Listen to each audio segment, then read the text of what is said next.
I'm going to chemist. You know she got plenty food for me to eat. Mommy, will you make it again? I know. Pork tenderloin is nasty and dry, but this one was neither one. So for my seasoning, I used 1/3 cup brown sugar and 2 tablespoons of Dijon mustard. Then I added about a tablespoon of honey, which really set everything off, and 2 teaspoons of soy sauce. Once I added all of those, I went ahead and seasoned it with a little bit of smoked paprika and onion powder, and about 1 tablespoon of kosher salt. Kosher salt is not salty, it just brings out all the natural flavors that we're using. I started to mix everything up, and it seemed to be too thick, like me, but it wasn't. It turned out to be perfectly smooth and creamy towards the end. That means keep mixing. The best thing about this mixture is that it's no raw ingredients, so you can taste test it before you put it on the pork. You can get it to the flavor you like, add some more salt if you want, add some pepper, but this is the way I did it, and it came out perfect.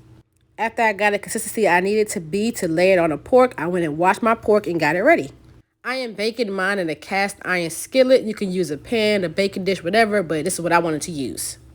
I laid this seasoning on thick on every part of this pork. You're going to get your hands dirty. That's all right. Don't be scared of it now. You can just wash your hands when you're done.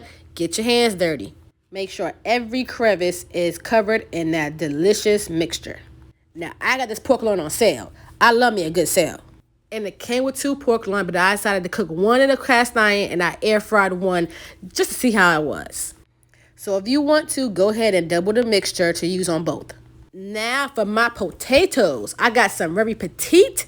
Petite is the key, red potatoes. I got Petite because I wanted the roast and potatoes to be cooked at the same time. So I rinsed them really, really good and I dried them off and I covered them in about, I want to say 1/4 cup of grapeseed oil.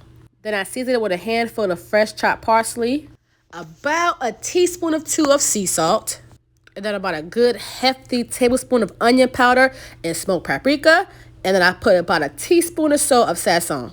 I just love the way sazon tastes on potatoes. Once I got everything in a bowl, I just tossed it all up until everything was completely coated, and I got it ready for the pan. So when I layered this in the pan, I made sure that no potato was on top of each other. I wanted them all to touch the bottom of the pan so that each one could be evenly cooked perfectly. And I know you're wondering, where's the garlic? Like, I see it over there, but she did not put no garlic in this. I roasted the garlic at the same time as roasted the potatoes and the pork loin.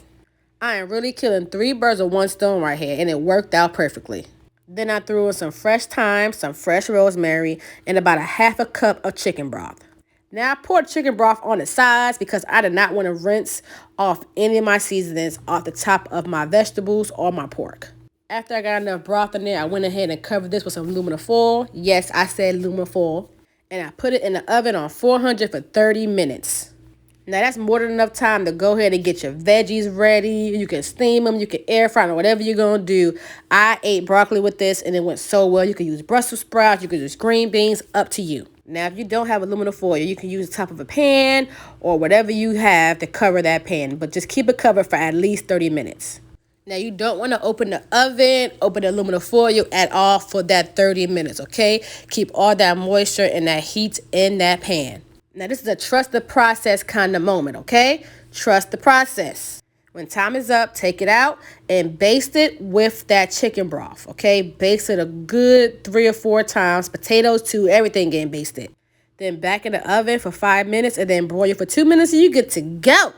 And now you have a delicious honey Dijon pork tenderloin. And it's juicy. All right, bye.